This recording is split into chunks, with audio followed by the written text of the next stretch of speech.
साईं राम बच्चों, आज की कक्षा के लिए मैं आप लोगों को प्यार भरा स्वागत करती हूँ। जैसे कि पिछली कक्षा में हमने 10वीं कक्षा का आपका क्या है तीसरा पाठ कौन सा है, गिल्लू, इसके बारे में लेखिका परिचय कर बैठे हैं। गिल्लू पाठ एक रेखा चित्र है। इसकी रचयिता अथवा लेखिका कौन है? महादेवी वर्मा। तो पाठ का आशय यह है कि आज का मानव क्या कर रहा है, पशु पक्षियों को उनके प्रति क्या है प्यार दिखाने के बगैर उनका आश्रय नाश करने में बन बैठा है। आज हम देखते हैं अनेक जाति के प्राणी वर्ग जीव जगत लुप्त हो गई है, छुप गई है, गायब हो गई है। इसके लिए प्रमुख कारण कौन है? मानव। वह अपने स्वार्थ के लिए क्या कर रहा है, यह जो प्रमुख प्राणी जाति है वह आजकल नहीं मिलती है, माने उसके नाश में वह अपना मन लगा बैठा है। तो मानव को ज़्यादा स्वच्छंद अथवा क्या है स्वतंत्रता मिलती है तो वो क्या भी कर सकता है। इसके बारे में हमने पिछली कक्षा में क्या किया है, सोचा है। अच्छा, यह गिल्लू क्या है? गिल्लू एक प्राणी, एक जीव का नाम है। तो वह गिलहरी, अंग्रेजी में क्या बोलते हैं? स्क्विरल। क्या बोलते हैं? गिल्लू। यह एक प्राणी का नाम है। और प्राणी कौन है? गिलहरी। गिलहरी माने स्क्विरल। कन्नड़ में क्या बोलते हैं? अळीलू। क्या बोलते हैं? अळीलू। यहाँ गिलहरी, गिलहरी इसको क्या बोलते हैं कन्नड़ में? अळीलू। शब्दार्थ में है स्क्विरल, लिख लीजिए। यह स्त्रीलिंग शब्द है। इसका पुल्लिंग रूप क्या है, अन्य लिंग क्या है? गिलहरी। इसका अन्य लिंग रूप क्या होता है? नर गिलहरी। नर गिलहरी होती है अन्य लिंग रूप। आगे हम पाठ पढ़ते हैं बच्चों। महादेवी वर्मा गिल्लू रेखा चित्र पाठ को इस उद्देश्य से प्रस्तुत करती है। कौन सा उद्देश्य से है इस पाठ का? इस पाठ से मैं समझती हूँ आप अब गिल्लू पाठ खोल कर बैठे हुए होंगे पाठ्यपुस्तक में। साथ में प्रश्नोत्तरी भी है लिख डालने के लिए। बीच बीच में मैं प्रश्न देती हूँ, उसको आपको शीट पेपर में लिख कर हफ्ते में एक बार ला कर देना पड़ता है। अच्छा बच्चों, अब पाठ देखिए, मैं पढ़ती हूँ। 3 पाठ गिल्लू। इस पाठ से स्नेह भाव तथा प्राणी दया की सीख मिलती है। गिल्लू रेखा चित्र पाठ, इससे हमें कौन सा पाठ, कौन सा सबक सीख मिलता है? स्नेह भाव, माने हमें हर एक जीवी की तरफ क्या करना चाहिए? स्नेह से रहना चाहिए। स्नेह भाव मिलता है। उसी तरह छोटी हो या बड़ी हो, प्राणी के ऊपर हमें दया दिखानी चाहिए। प्राणी दया का विचार भी हमें इस पाठ से मिलता है। पशु पक्षियों क्या है? पशु पक्षियों के स्वभाव और उनकी जीवन शैली के साथ साथ उनके प्रति महादेवी वर्मा के प्रेम से बच्चे परिचित होते हैं। लेखिका महादेवी वर्मा विश्व स्तर की कवयित्री है। इसके बारे में हमने पढ़ा है। ऐसी महान कवयित्री अथवा लेखिका क्या है, अपने घर में बहुत सारे पशु पक्षियों को पाल बैठी है। वो उनके घर में बहुत सारे पालतू जानवर हैं। तो उन्होंने क्यों पशु पक्षियों को पाला? क्योंकि उनके मन में प्राणी दया है। इससे हमें वो यह सबक देते हैं कि हमें क्या करना चाहिए हम बच्चों को, कि पशु पक्षियों के ऊपर, तो प्राणियों के ऊपर क्या करना चाहिए? दया दिखानी चाहिए। दया विलोम शब्द निर्दया, मालूम है? यहाँ विलोम शब्द इधर लिखिए। दया माने करुणा, विलोम शब्द क्या होता है? निर्दया होती है, लिख लीजिए। आगे हम पाठ पढ़ते हैं। देखिए बच्चों कि इस पाठ का उद्देश्य इतना है, बच्चों के अंदर स्नेह भाव और प्राणी दया को जगाना। हमें हर एक जीवी पर दया दिखाना चाहिए। यह छात्र के मन में, तो बच्चों के मन में जगाना इस पाठ का प्रमुख उद्देश्य है। तो आगे देखते हैं। चित्र देखिए। अलीलू बोलते हैं, गिलहरी बोलते हैं, स्क्विरल बोलते हैं। आपने देखा है कैसा है, बहुत ही सुंदर है। आंखें कैसे हैं, उसकी जब्बेदार क्या है पूंछ ಮನೆ ಬಾಲ ಹೇಗಿದೆ, ಮರದ ಗೆಲ್ಲಿನಲ್ಲಿ ಕೂತಿದೆ, ಎಷ್ಟು ಚಂದ ಇದೆ ಅಲ್ವಾ. ಸೊ हम पाठ देखते हैं. अचानक एक दिन सवेरे कमरे से बरामदे में आकर मैंने देखा 2 कौवे एक गमले के चारों ओर चोंचों से छुआ छुआओल जैसा खेल खेल रहे हैं. महादेवी वर्मा कहती हैं, एक दिन प्रभात होने के बाद लेखिका अपने घर के कमरे से बाहर आई. कमरा माने रूम अथवा कक्ष, कोठड़ी बोलते हैं, कोठरी, कमरा. इसका अर्थ क्या है अंग्रेजी में? रूम. क्या है? रूम अथवा क्या बोल सकते हैं कक्ष, कन्नड़ में कोठड़ी. हिंदी में और एक शब्द है कोठरी. क्या बोलते हैं? कोठरी. कमरा एक वचन आ में आते हैं कमरे, बहुवचन में क्या होता है? कमरे. लिख लीजिए. अचानक, सडनली, तुरंत, सहसा बोल सकते हैं, उम्मीद ಮೇಲೆ ಅಲ್ವಾ. अचानक सडनली एक दिन लेखिका महादेवी वर्मा सवेरे होते ही, प्रातः काल होते ही अपने कमरे से घर के सामने वाले जगह में आ गई. बरामदा माने वरांडा अथवा क्या बोलते हैं घर का ಓಸರಾ ಅಥವಾ ಸುತ್ತುಗೋಡೆ ಅಥವಾ ಏನು ಹೇಳ್ತಾರೆ ಅಂಗಳ ಅಥವಾ ಏನು ಹೇಳ್ಬೋದು ಮನೆಯ ಹೊರಗಿನ ಭಾಗ.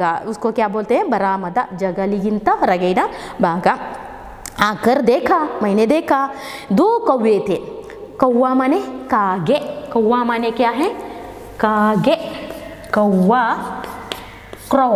अंग्रेजी में क्या बोलते हैं? क्रो. कन्नड़ದಲ್ಲಿ कागे. सो कौवा, इसका अन्य लिंग क्या है? मादा कौवा बोलते हैं अथवा क्या बोलते हैं कौवी, ऐसा लिखना पड़ता है. यह क्या है? अन्य लिंगा.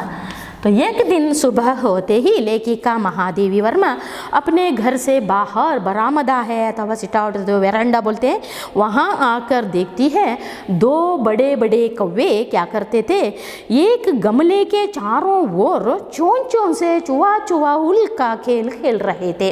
चुआ चुआउल का खेल वो एक प्रकार का खेल. ಕನ್ನಡದಲ್ಲಿ ಹೇಳ್ತಾರೆ ಕಣ್ಣ ಮುಚ್ಚಾಲೆ ಅಥವಾ ಜೂಟಾಟ ಅಂತ ಹೇಳ್ತಾರೆ ಅಲ್ಲ. छुपा छुपी के खेल को क्या बोलते हैं? छुआ छुआउल का खेल. छुआ छुआउल क्या है? ಮುಟ್ಟುದು ನೋಡಿ, ಒಬ್ಬರು ಓಡುದು ಇನ್ನೊಬ್ಬರು ಮುಟ್ಟುವುದು, ಅದಕ್ಕೇನು ಹೇಳ್ತೇವೆ? छूना. छुआ क्या बोलते हैं? छुआउल. क्या बोलते हैं? छुआउल. इसका अर्थ क्या होता है? ಕಣ್ಣ ಮುಚ್ಚಾಳೆ ಅಲ್ವಾ. ಮುಚ್ಚಾಲೆ ಇದೊಂದು ರೀತಿಯ ಆಟ. ಸೊ इसको क्या बोलते हैं हिंदी में? छुपा छुपी. छुपा छुपी का खेल है ना बच्चों. तो एक दिन क्या हुआ, लेखिका अपने कमरे से बाहर आई बरामदे में. वहाँ देखती है 2 बड़े बड़े कौवे एक गमला. गमला माने ಹೂಜಿ. ಸರಿಯಾ? ತಪ್ಪು. ಗಿಡ ನೆಡುವಂತಹ ಒಂದು ಚಟ್ಟಿ ಅಂತ ಹೇಳ್ತಾರೆ, ಅದಕ್ಕೆ ಗಮಲ ಮನೆ ಕ್ಯಾ ಹೇ ಹೂದಾನಿ ಅಂತ ಹೇಳ್ಬೋದು ಅಲ್ವಾ, ಚಟ್ಟಿ ಅಂತ ಹೇಳ್ಬೋದು. ಸೊ गमले के चारों ओर चोंचों से छुआ छुआउल का खेल खेल रहे थे. 1-2 कौवे, बड़े बड़े कौवे क्या कर रहे थे? उस क्या है चट्टी बोलते हैं, वहाँ क्या कर रहे थे? छुआ छुआउल माने जूटाटा माने छुपा छुपी का खेल खेल रहे थे. यह दृश्य लेखिका ने क्या है सुबह होते ही देखा. सवेरे विलोम शब्द सुबह. सरिया? समानार्थक सवेरा या सवेरा. विलोम शब्द क्या है? सांझ. संध्याकाल सांझ होता है. सो आगे एक काक भुषुंडी भी विचित्र पक्षी है. एक साथ समादरित, अनादरित, अति सम्मानित, अति अवमानित. यह कौवा है जो पक्षी, उसको हम किस दृष्टि से हमारा समाज देखता है, हम कैसे देखते हैं कि लेखिका कहती है वो 2 कौवे क्या कर रहे थे? छुआ छुआउल के खेल खेल रहे थे. इस दृश्य को देखकर लेखिका की विचारधारा इस तरफ मुड़ गई कि कौवे के बारे में सोचने लगी. यहाँ एक काक भुषुंडी शब्द आया है.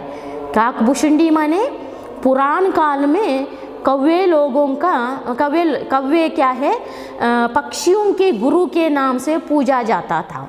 तो इसका कारण भी है, हमें मालूम है हमारे गोस्वामी तुलसीदास कवि संत कवि हैं, उन्होंने राम भक्ति शाखा के प्रमुख कवि, उन्होंने एक ग्रंथ तो महाकाव्य लिखा है राम, भगवान राम के बारे में।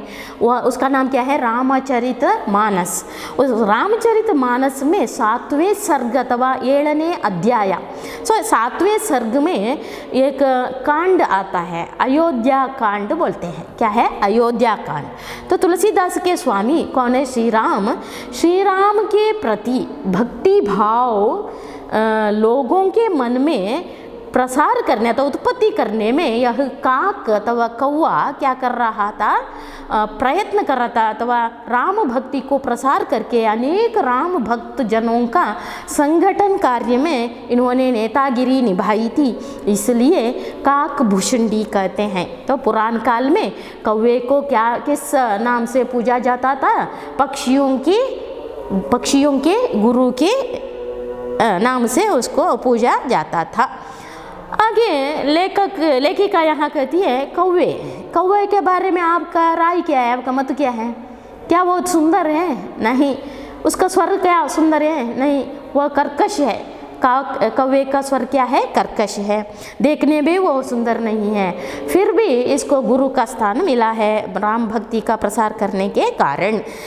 यहाँ देखिए बच्चों, काकभुषुंडी भी एक विचित्र पक्षी है। इस तरह लेखिका ने उसके बारे में सोचा, कौवे क्या है, एक साथ समादरित है।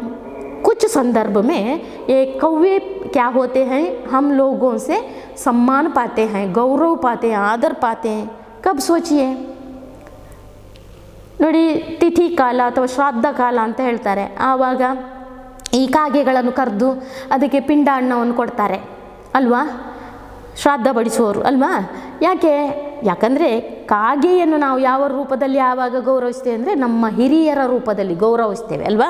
ಆದ್ದರಿಂದ ಲೇಖಿಕೆಯವರು ಹೇಳ್ತಾರೆ, ಯಹ ಕೌವ್ವ ಏಕ ಸಾತ್, ಕೆಲವೊಮ್ಮೆ ಅಲ್ವಾ ಕ್ಯಾ ಹೇ, ಸಮಾದರಿತ ಸರಿಯಾಗಿ ಗೌರವವನ್ನು ಪಡ್ಕೊಳ್ತದೆ, ಅನಾದರಿತ ಹೇ ಕೆಲವೊಮ್ಮೆ ತಿರಸ್ಕಾರಕ್ಕೂ ಬೈಗುಳಗಳನ್ನು ಪಡೀಲಿಕ್ಕೂ ಯೋಗ್ಯವಾಗಿರ್ತದೆ, ಕೆಲವೊಮ್ಮೆ ಅತಿ ಸಮ್ಮಾನಿತ ತುಂಬ ಅದಕ್ಕೆ ಗೌರವವನ್ನು ಕೊಡ್ತೇವೆ, ಅದಕ್ಕೆ ನಾವು ಪೂಜೆ ಮಾಡ್ತೇವೆ, ಇದೆಲ್ಲ ಉಂಟು. ಹಾಗೆ ಕೆಲವೊಮ್ಮೆ ನಾವೇನು ಮಾಡ್ತೇವೆ, ಅದನ್ನು ತುಂಬ ನಿಕೃಷ್ಟವಾಗಿ ನೋಡ್ತೇವೆ, ಬೈತೇವೆ, ಅದಕ್ಕೆ ಏನು ಕರ್ಕಶ ಸ್ವರ ಹೇಳ್ತಾ ಇದೆ, ಏನು ಅಪಶಕುನ ಹೇಳ್ತಾ ಇದೆ, ಈ ರೀತಿ ನಾವು ಕಾಗೆಯ ಬಗ್ಗೆ ಒಂದು ಭಾವನೆಯನ್ನು ವ್ಯಕ್ತಪಡಿಸ್ತಿದ್ದೇವೆ ಅಂತ ಲೇಖಿಕೆಯವರು ವಿಚಾರಧಾರೆಯನ್ನು ಏನು ಮಾಡಿದರು, ಮುಂದುವರಿಸಿದ್ರು. तब क्या हुआ, हमारे उस विचारधारा में लेखिका बोलती है, हमारे बेचारे पुरखे माने गुरुजन, पुरखे का अर्थ क्या है, पुरखा एक वचन, बहुवचन क्या है, पुरखे होता है, सो अन्य वचन यहाँ पुरखा, इसका अर्थ लिखिए क्या है, गुरु, पुरखे माने गुरुजन, ಹಿರಿಯ ಅಲ್ವಾ, ಏನು ಹಿರಿಯ ವ್ಯಕ್ತಿ, ಏನು ಹೇಳ್ತೇವೆ, ಹಿರಿಯ ವ್ಯಕ್ತಿ ಹೀಗೆ ಹೇಳ್ತೇವೆ. ಪುರ್ಖ ಅಂದರೆ ಪೂರ್ವಜ ಅಂತಲೂ ಹೇಳ್ಬೋದು, ಹಿರಿಯರು ಪೂರ್ವಜ ಅಂತಲೂ ಹೇಳ್ತೇವೆ ಇಲ್ಲಿ ಅರ್ಥ. ಸೊ ಹಾಗೆ आदर विलोम शब्द अनादर लिख लीजिए, सम्मान विलोम शब्द अपमान, अवमान कन्नड़, हिंदी लेते हुए अपमान. सो यहाँ एक दिन सुबह अचानक लेखिका उठकर अपने कमरे से बाहर आई, बरामदे तक वहाँ उन्होंने 2 बड़े बड़े कौवे छुआ उनका खेल गमले के पास कर रही थी, यह दृश्य देखा. और यह दृश्य देखने के बाद लेखिका कौवे के विचारधारा में बह गई और वो सोचने लगी, ये कौवे एक समय में हमसे सम्मान पाता है, अति सम्मान पाता है, और कुछ समय में हमसे अनादर के पात्र बनता है, अवमानित होता है. इस तरह वो सोचने लगी. पक्षी विहग ऐसा बहुत सारे पर्यायवाची शब्द हैं, फिर भी पक्षी बहुवचन में क्या होता है, पुल्लिंग होने के नाते पक्षी क्या होता है, पक्षी, नहीं बदलाव, पक्षी क्या होती है, पक्षी नहीं बदलाव, यह क्या है, अन्य वचन. सो आगे काकभुषुंडी के बारे में सोचा, वो कौन है, पक्षियों का गुरु, पुराण कथा में, हमारे बेचारे पुरखे ना गरुड़ के रूप में आ सकते हैं, ना मयूर के रूप में, ना हंस के रूप में। हमसे पिंड अन्न पाने के लिए वर्ष में हमारे पुरखे अथवा गुरुजन है माने पूर्वज क्या है, गरुड़ के रूप में नहीं आते हैं, हंस पक्षी के रूप में नहीं आते हैं, मयूर माने मोर, मोर के रूप में भी नहीं आते हैं। मयूर पुल्लिंग, मयूरी स्त्रीलिंग, मोर मोरनी ऐसा होता है। सो आगे पितर पक्ष में उन्हें मतलब हमारे पूर्वज पुरखे, पितर पक्ष में हमसे कुछ पाने के लिए माने क्या पाने के लिए, पिंड अन्न पाने के लिए काक बनकर ही अवतीर्ण होना पड़ता है। अवतीर्ण होना, प्रत्यक्ष होना, प्रकट होना, ಕಾಣಿಸುವುದು ಏನು ಹೇಳ್ತೇವೆ, ಕಾಣಿಸುವುದು ಅಲ್ವಾ। अवतीर्ण शब्दार्थ क्या है, अवतीर्ण क्या है, प्रकट, प्रत्यक्ष, ಕಾಣಿಸುವುದು अल्वा। सात विलंब शब्द अलग होता है। तो यहाँ लेखिका बोलती है काकभूषुंडी के विचारधारा में हमारे पूर्वज क्या है, ಪಿತೃ ಪಕ್ಷ में ಪಿತೃ ಪಕ್ಷ ಅಂತ ಹೇಳ್ತಾರೆ। ಆವಾಗ ನಾವೇನು ಮಾಡ್ತೇವೆ, ನಮ್ಮ ಹಿರಿಯರಿಗೆ ಎಲ್ಲ ಹಿರಿಯರಿಗೆ ಪಿಂಡ ಅನ್ನ ಹಾಕ್ತೇವೆ। ಆ ಪಿಂಡ ಅನ್ನ ತಿನ್ನಲಿಕ್ಕೆ ಯಾರು, ಈ ನಮ್ಮ ಹಿರಿಯರು ಯಾವ ರೂಪದಲ್ಲಿ ಬರ್ತಾರೆ ನಮ್ಮ ಬಳಿಗೆ, ಯಾವ ರೂಪದಲ್ಲಿ ಪ್ರಕಟ ಆಗ್ತಾರೆ, ಈ कौवे काकभूषुंडी के रूप में प्रत्यक्ष होते हैं। वो ना गरुड़ के रूप में आते हैं, ना हंस पक्षी के रूप में आते हैं, और ना मयूर के रूप में आते हैं। केवल कौन सी पक्षी के रूप में आते हैं, कौवे के रूप में, काक, कौवा आदि बोलते हैं। सो आगे क्या है, काक की विचारधारा लेखिका का, उन्हें पितर पक्ष में हमसे कुछ पाने के लिए काक बनकर तो कौवे का रूप धारण करके ही अवतीर्ण होना पड़ता है। इतना ही नहीं, हमारे दूरस्थ अथवा दूर प्रदेश में रहने वाले प्रियजनों को भी अपने आने का मधुर संदेश इनके कर्कश स्वर में ही देना पड़ता है। यह पुण्य कार्य भी काक पक्षी करता है। केवल पिंड अन्न पाने के लिए हमारे पूर्वज के रूप में नहीं आता, और दूर प्रदेश में रहने वाले हमारे प्रियजन, मित्र होगा अथवा संबंधी होंगे, उनके हमारे पास लौटने का, आने का शुभ खबर कौन देता है, यह कौवा। किस कूक से, किस ध्वनि से, काँव काँव करके, क्या है, काँव काँव करके अच्छा कार्य करता है। लेकिन हम उस वक्त उनको क्या करते हैं, उसको अनादर करते हैं, उसको अवमानित करते हैं। कैसा है, काऊ काऊ काऊ सुबह से शाम तक, ऐसा हम उनको गालियाँ देते हैं। तो वह क्या होता है, हमसे वह उस समय अवमानित होता है। लेकिन क्या है, इससे पहले वह हमसे पिंड अन्न पाने के लिए आता है गुरुजन के रूप में, तब हम उन्हें क्या देते हैं, गौरव देते हैं। यही हमारा क्या है, एक विचारधारा लेखिका की कौवे के प्रति। यहाँ प्रश्न आप लिख लीजिए। एक दिन सुबह लेखिका महादेवी वर्मा ने कौन सा दृश्य देखा, कौन सा दृश्य देखा। दूसरा प्रश्न, कौवे के प्रति लेखिका का भाव तो भावना क्या है। तीसरा प्रश्न, हमारे पूर्वज कौन से रूप में अवतीर्ण होते हैं।